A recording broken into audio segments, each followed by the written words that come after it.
Punchline, Laurence Ferrari sur Europe 1.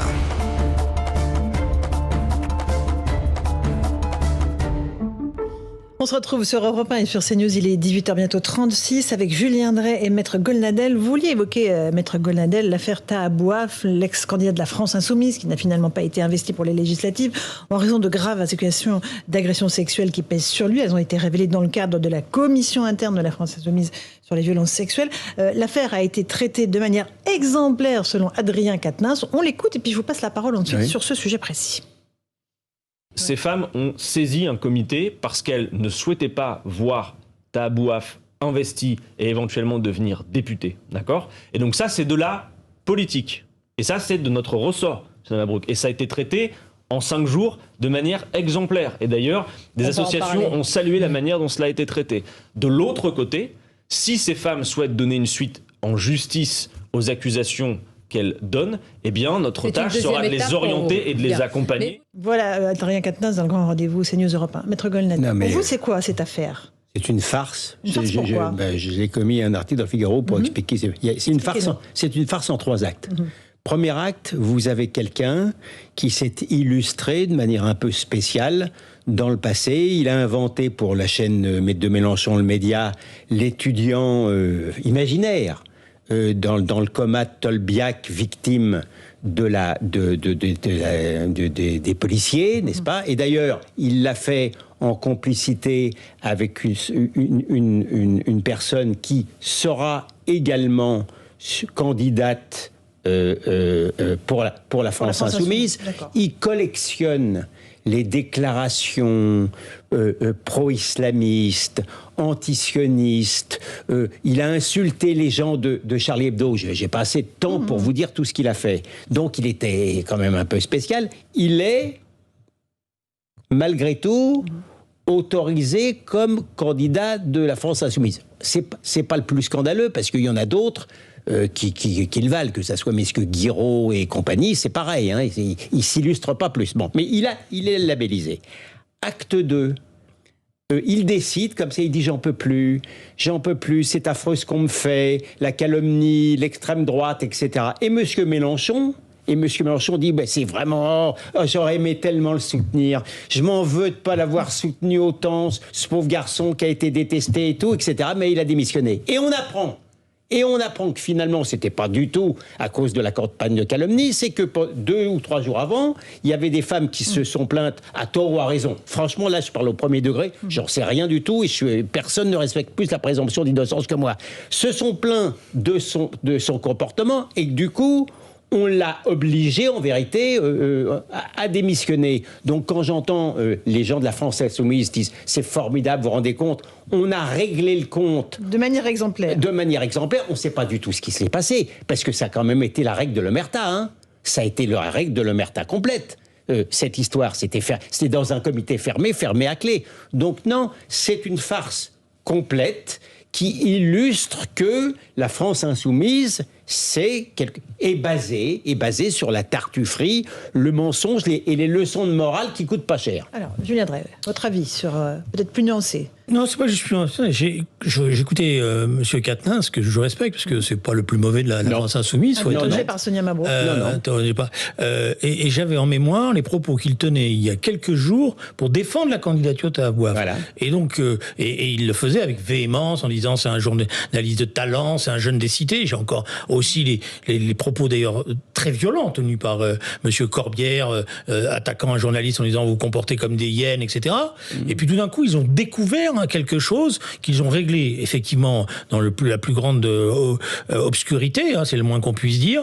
Alors moi, je pense que si vous voulez, ça me pose énormément de problèmes parce que c'est une image des cités désastreuse qui est donnée, des jeunes des cités qui est donnée. C'est une instrumentalisation de ces jeunes et c'est d'un cynisme total parce que je crois.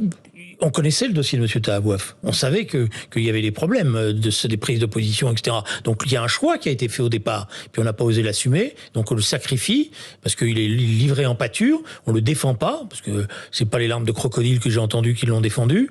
Et donc après, moi aussi, je ne sais pas ce qui s'est passé sur le plan de ces jeunes filles. Est-ce que les agressions ont lieu? Est-ce que ça relève de la justice? Et franchement, quand j'entends les dirigeants de la France Insoumise, je suis inquiet parce que Je me dis, parce que j'étais un ancien trotskiste, que dans d'autres temps, ces gens-là auraient pu faire n'importe quoi. C'est-à-dire c'est comme ça que dans les années 30, on liquidait des opposants du jour au lendemain sans que personne ne puisse rien dire. Ils étaient accusés de mots. Il y avait un procureur, c'est Wyszynski, qui vous traitait tous les noms et hop, vous partiez en camp de concentration. Pour un ancien trotskiste comme Monsieur Mélenchon, c'est triste d'employer ces moyens-là. Maître Golnadel, un dernier. Deux remarques. La première, c'est que Clémentine Autain, en 2011, elle était l'avocate, ou plutôt le procureur, le plus véhément pour que toutes les femmes saisissent la justice. C'est pas si elles veulent, elles le peuvent. C'était une obligation morale. Vous avez vu maintenant sur quel terrain. Ensuite, sur la remarque de Julien Drey pour savoir, pour dire qu'ils sont quand même inquiétants, ces gens-là. Mais moi, ils continuent de m'inquiéter. Hein. Ils sont déjà sur le troisième. Ils sont déjà. Si M. Mélenchon n'est pas Premier ministre. Hein, mais s'il a le premier groupe d'opposition à l'Assemblée, il aura la commission des finances. Mais ils seront demain matin à 9h dans la rue avec leurs petits copains, Antifa, Black Bloc et compagnie. Croyez-moi, ce ne sont pas des gens qui ont un respect religieux du suffrage universel. Ce sont des gens qui, d'abord, M. Mélenchon voulait interdire le Front National, et c'est pas quelqu'un, encore une fois, qui considère que la vie, c'est uniquement dans les urnes que la vie politique. Si vous permettez, ne lui prêtez pas une force qu'il n'a pas. Parce que c'est d'ailleurs intéressant de regarder ce qui se passe sur le plan électoral. C'est pas un parti, la France Insoumise. C'est un groupe autour de Jean-Luc Mélenchon. Et d'ailleurs, il le dit lui-même, c'est gazeux. Ça veut tout dire. Mon mouvement, c'est gazeux. D'ailleurs, vous n'avez pas de congrès, vous ne savez pas qui décide, etc. et tout. D'ailleurs, ils ont recruté plein de candidats et ils découvrent eux-mêmes, d'un certain point de vue, des fois des candidats. Donc, c'est pas un parti organisé en capacité de faire le troisième tour social. Il y a un pari politique qui a bien marché au départ parce qu'il a impressionné tout le monde, y compris toute une partie de la gauche qui s'est laissée. Il faut dire qu'elle n'était pas très résistante vu l'état dans lequel elle s'était mise. Mais je suis pas convaincu du tout que tout ça va entraîner des manifestations. La grève générale et je sais pas quoi. Pardon, ça, c'est la première chose. La deuxième chose, c'est qu'il faudra prendre M. Mélenchon au mot. Je veux dire, il a fait un pari politique qui était de dire, tous derrière moi, vous allez voir, je vais être Premier ministre. S'il n'est pas Premier ministre, il faudra en tirer des conséquences. Julien Drey. C'est-à-dire qu'il démissionne ? Il faudra démissionner, il n'a pas démissionné, mais ça veut dire qu'il a amené la gauche à l'échec. Parce que c'est ça que ça veut dire. Si vous arrivez en s'il est le premier groupe d'opposition ?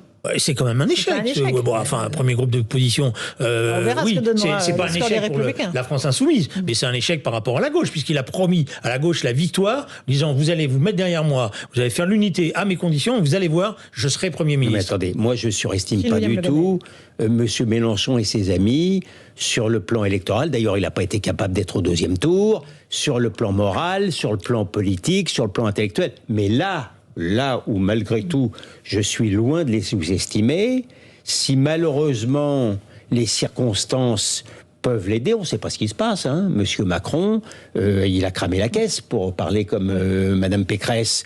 On sait pas quelle va être la situation économique, sociale, financière. Et là où je sous-estime certainement pas l'extrême gauche, c'est dans la rue. Elle a été capable de récupérer le mouvement des Gilets jaunes qui, au départ, n'avait rien à voir avec elle.